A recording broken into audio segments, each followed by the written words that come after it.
Hi readers, it's Lori. Welcome back to my channel, Books, Ink, and Paper, or welcome if this is your first time. I know I say that all the time, but I really mean it. This is like a community, a family to me, and I'm certainly glad that all of you who've been here for a long time are still here, and I'm super excited when new people come and tell me that they just found me. So thank you. I will probably welcome you every single video or close to it. Let's talk about Black History Month and some possible reads for you.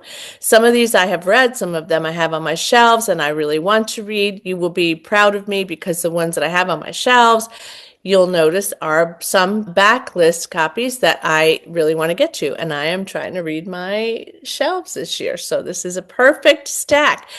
In the past, I would have sent out a bunch of new books that I didn't own and hadn't read, and then I would go buy a bunch of them, and then I would not read them. And in this case, I'm making some changes in my life. So thank you for honoring that as well today.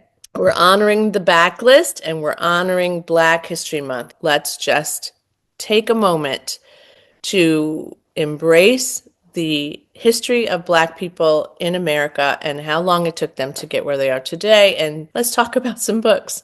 An American Marriage by Tayari Jones. I read in 2023, and I was so surprised by how much I love this book. I did love the synopsis. I picked it up in a little free library, and so obviously it caught my eye.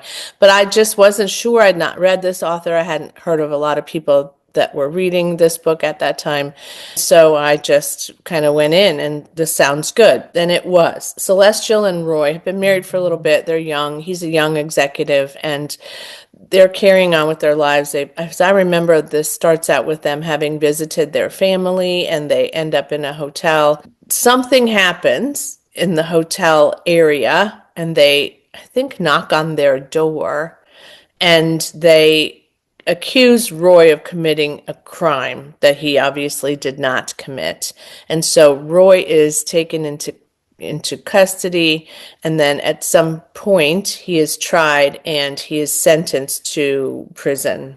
It took a little while, as I remember, for the sentencing to happen, but it does tell you on the synopsis that he's incarcerated for a crime he did not commit. Sounds familiar. Celestial has to try to build a life by herself. She's an artist and she's, just really trying to find her footing without Roy living with her. She's trying obviously to get him released. They don't have a ton of money to be able to support attorneys and all those kinds of things. And their old friend, Roy's old friend, actually, Andre, who was their best man in their wedding, tries to support her as a friend. I'm not going to say a whole lot more than that, except that this is a beautiful story. It's billed as a captivating love story. There's also a clear-eyed look at the effects of injustice in contemporary American life, but it's also very developed in the sense of the characters. And I would say that the character development and the characters' experiences, while that is the plot, it's much more about them. Oh my gosh, I loved this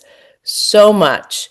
And I would like to read, Tayari Jones has another book that I had not heard of until I was looking all of this up, but it says she's the author of The Silver Sparrow. So I took a look, and The Silver Sparrow came out in 2011, and I had not heard anything about this book. The opening sentence of this book says, "My father, James Witherspoon, is a bigamist."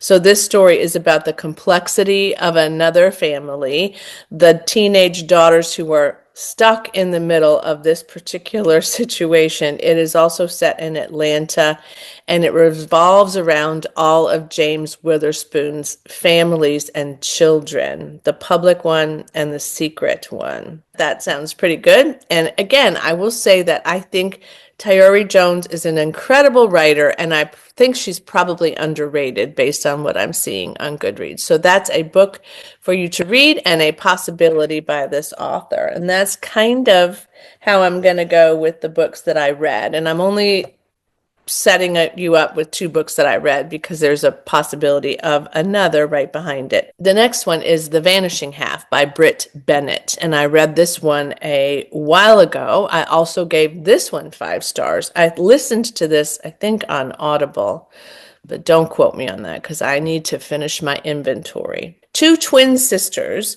who are identical, and they grew up in a Southern Black community, and they run away at the age of 16. Many years later, one sister lives with her Black daughter in this community where they grew up, and the other sister is living a life of incredible wealth and success, and she is passing as white.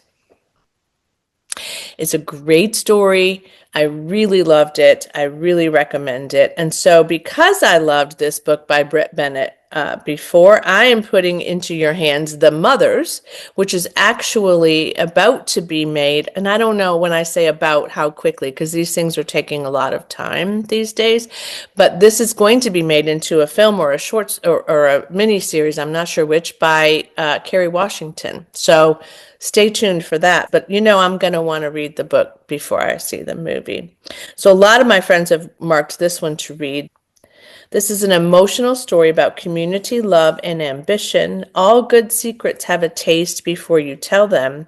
And if we'd taken a moment to swish this one around our mouths, we might have noticed the sourness of an unripe secret, plucked too soon, stolen and passed around before its season. That's a quote from this book. So Nadia Turner, who's in high school and she's about to graduate, is rebellious, she's unhappy, she's really struggling, and she is mourning her mother's recent suicide.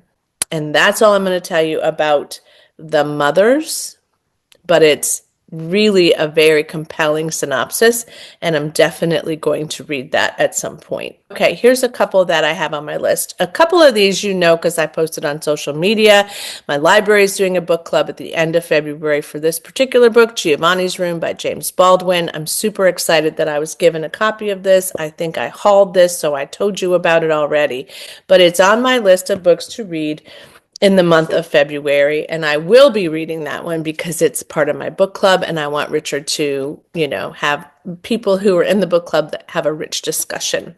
This one has also been on my TBR for a number of years. In fact, I put it forward last year as one of my nonfiction picks, and many of you said you should read that during Black History Month, and that's true. I should. So I may and probably will do that. This is a memoir by James Meredith. Essentially, James Meredith is responsible for opening up the doors to higher education for a number of Black Americans because of his courage and because of his tenacity and because of the support he received at that time from others during the civil rights era. So the other thing he created during the civil rights movement was the March Against Fear in 1966, which helped to open voter rights and registrations for people who lived in the South. So it says it's part memoir, part manifesto, and we were delighted to have been able to meet him.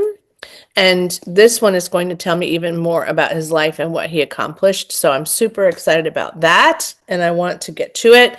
I recently hauled this, so I've recently talked about this too, The Audacity of Hope. It's been on my list for a while. I would like to read this. I don't know if I will get to it in February with all the other books I have in the Mardi Gras Readathon. However, I think this one's going to be a perfect read for us this year if you want to take a look at that. So staying with nonfiction for the moment, although Giovanni's Room is not, I have had this for a while. I got it last year. I was supposed to read it with some colleagues. I haven't. I don't know if they have, but I am wanting to complete this in 2024.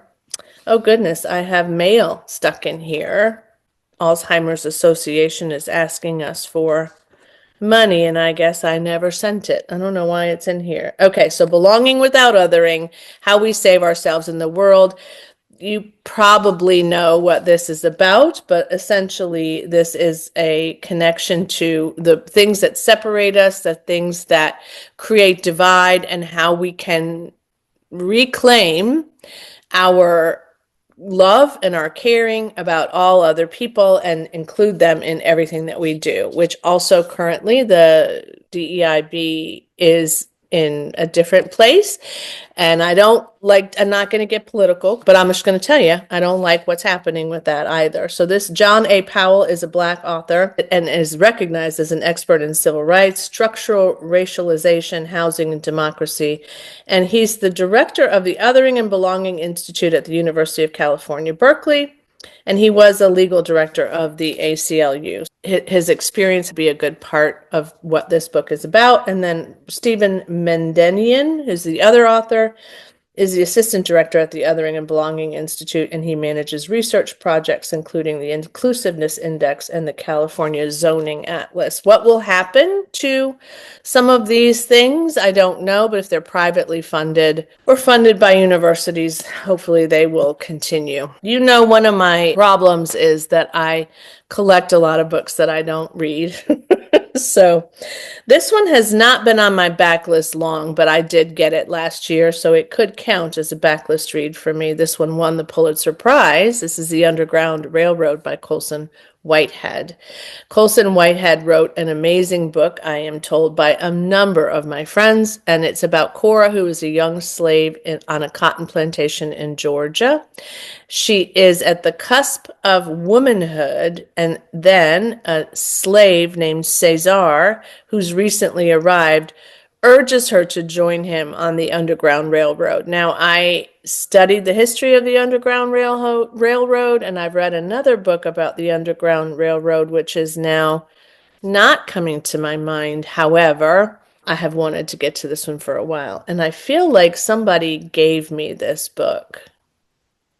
If you're that somebody, remind me of who you are. But I don't think I purchased that one. I think somebody gave it to me. I recently brought this one forward because I was talking about the books that I hauled last January, and then I realized that this one was prior to last January and I never read it, and it's book one in the series. You can watch that video if you'd like. It's my January revisit of a haul from 2024, I think. All right, so this is about an attorney who's been supporting a Supreme Court justice, and he falls into a coma, and he's chosen her as his legal guardian and has power of attorney, which surprises her. And then she finds out that he's been secretly researching a very controversial case before the court, which is a merger between an American biotech company and an Indian genetics firm, which will unleash breathtaking results in the medical field. And I think something is going to hinder her from being able to do this with ease. So that one has been on my list for a while.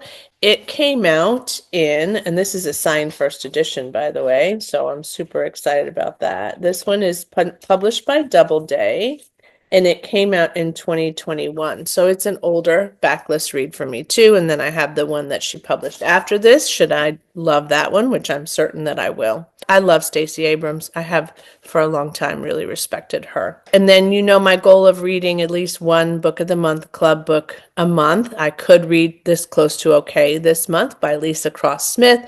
This is about this couple who are both Black, but it's also a Black author. This is about a rainy night, and the main character's name is Tally, and she discovers a man on a bridge as she's going home. So she jumps out of her car, I think it's raining, and she tries to talk him into not killing himself and brings him home to her apartment to try to support his recovery and see if she can get him help, because she's a therapist. I don't think I told you that. He is named Emmett, and they have an emotionally charged weekend together. I don't want to know what happens, but it could be that they both recover because they're both struggling. She's been divorced. He's obviously feeling depressed enough to want to kill himself. So it may be that they both just recover emotionally and mentally, but it may be something else happens. I don't know. I don't care.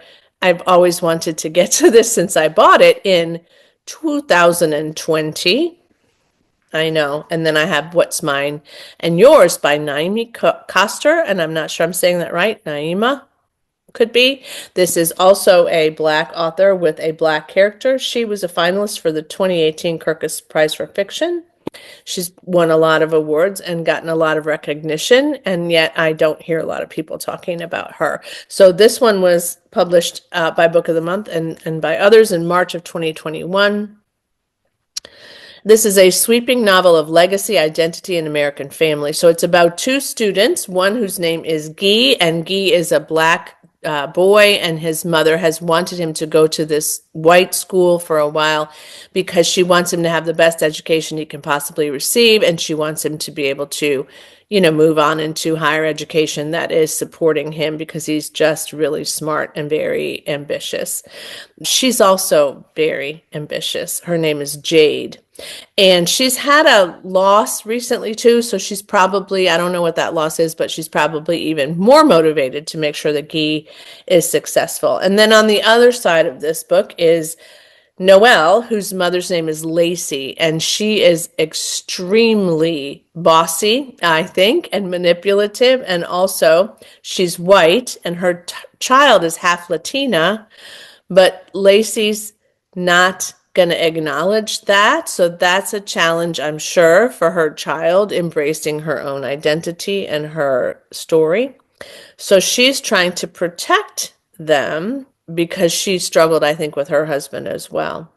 So Guy and Noelle enter a play together, and they meet and they probably connect. I don't know how fully they connect, but those mothers are struggling with this in some way and started this one a while ago, and I just didn't get very far in it, and I don't think it was the book. I think it was my life. So those are some possibilities for you to read in the February and Black History Month for 2025. Let me know if you have other choices what you're reading. I always want to know what you're reading. I'm very nosy that way, right? So let me know what you're reading. Let me know if you've read any of these. If so, tell me how you like them or maybe how you struggled with them. Either way is good. But I really think this is a great stack. I also am aware that, Mardi Gras Readathon 2025 happens at the same time. So I'm not going to get this many books read unless somehow I get the whole month of February off, which is unlikely. It's unlikely. Thanks for watching. Thanks for all your support. Thanks for your comments, which I'm still going to get to, even the ones that are older. I swear I am trying to go with the ones that are most recent now because I'm so behind, but I'm going to get there. Trust me, I care about all of them, and I appreciate all of you. And as always, happy reading. Bye.